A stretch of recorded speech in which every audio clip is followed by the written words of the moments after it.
The scene just now may appear to be a trailer for an upcoming blockbuster movie, but in fact, is based on mind-blowing revelation by whistleblower David Grusch, who claims that the United States federal government maintains a secretive UFO crash retrieval program and is in possession of actual spacecraft and alien pilots.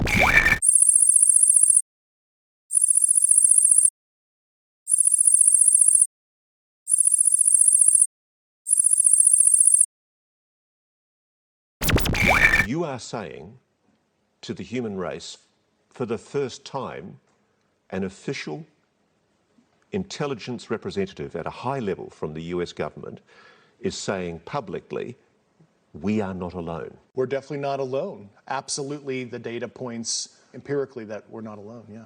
Do we have bodies? Naturally, when you recover something that's either landed or crashed, sometimes you encounter dead pilots. And believe it or not, as fantastical as that sounds, it's true. It's possibly the revelation of all times, and no hyperbole to say, should Grusch's claims prove to be true, that our view of the universe would be changed for all eternity.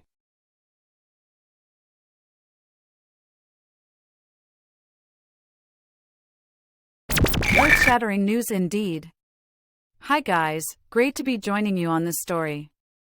It's undoubtedly one of my areas of interest. For starters, it's heartening to see that so many credible witnesses are now escaping the fear of ridicule and career suicide and coming forward to say what they know about UFOs. To add more intrigue to the recent revelations, government officials are acknowledging Grusch, but also other credible former and present military officers who have and are coming forward with their own accounts of UFO sightings and or knowledge of UFO programs. In fact, Luis Elizondo, a former intelligence officer and also former director of the Advanced Aerospace Threat Identification Program, has retired to focus on bringing attention to what he calls aerial phenomena. These days, he can be more described as a media personality doing the rounds and stressing the 5 UFO observables he developed while a part of the Threat Identification Program. The 5 include 1. Anti-gravity lift, where UFOs overcome Earth's gravity with no visible means of propulsion. 2. Sudden and instantaneous acceleration that would be catastrophic to any human pilot. 3.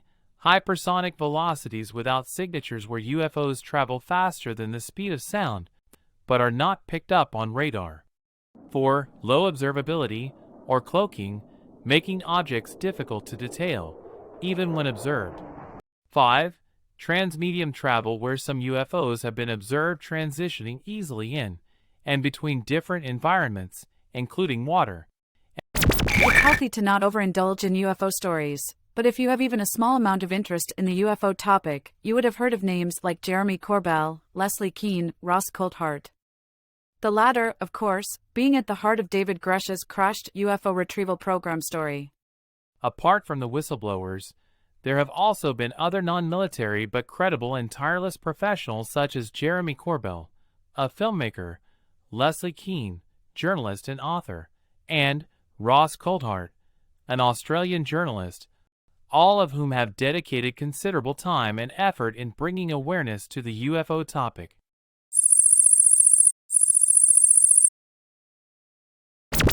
This segment is particularly important as we sometimes see the USA as the center of the universe. Anyways, David Grusch's knowledge of the government's role in UFOs thankfully takes us to Europe and to the years leading up to World War II. Lest you believe David Grusch's revelations are an American phenomena, he claims that the first crashed UFO in Europe was in 1933.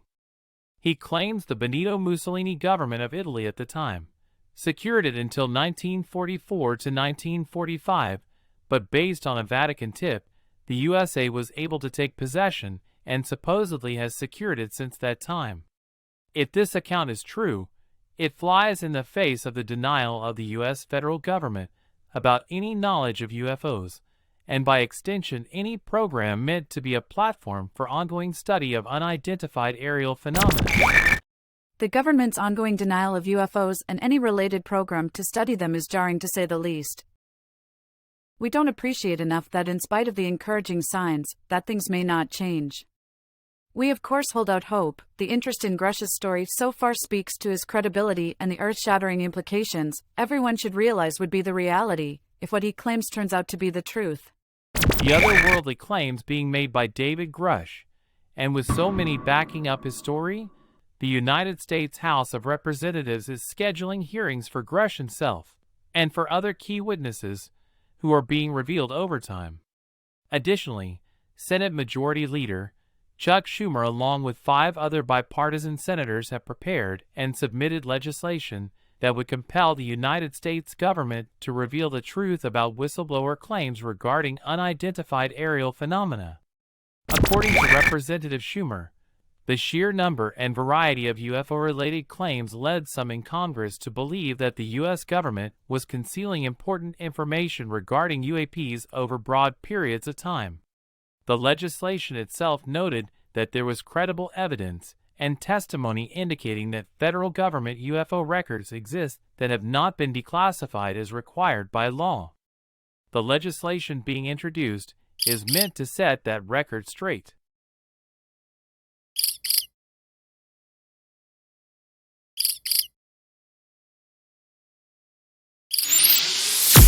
Where have we seen this before?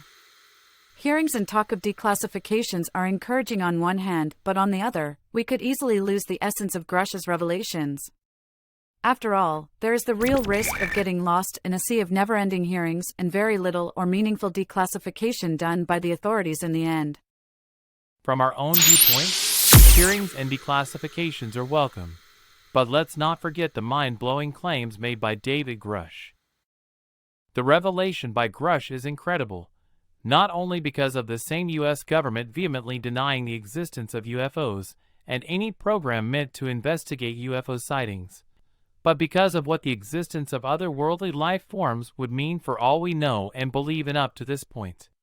In fact, if the whistleblower's revelations cause your hair to stand on end, it is with good reason. Not only are his claims out of this world, but he is no ordinary whistleblower.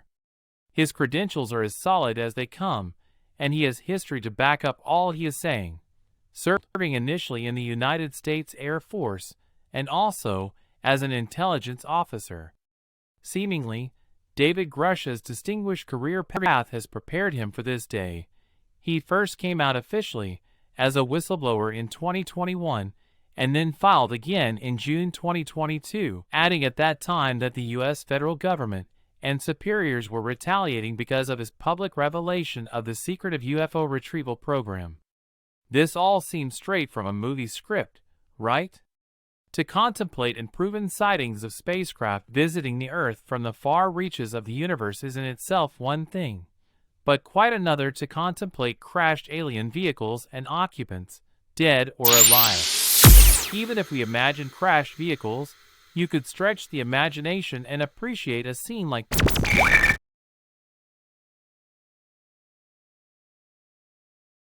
Or this. Or even this.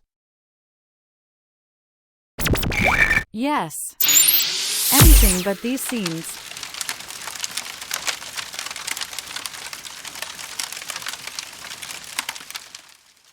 I don't think we are ready to see this.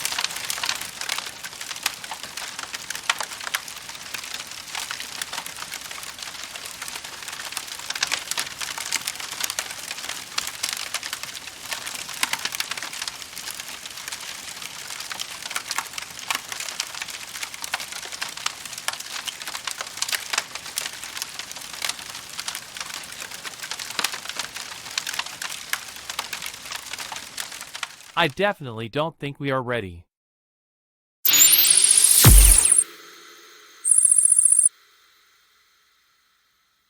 Hey, thanks for watching.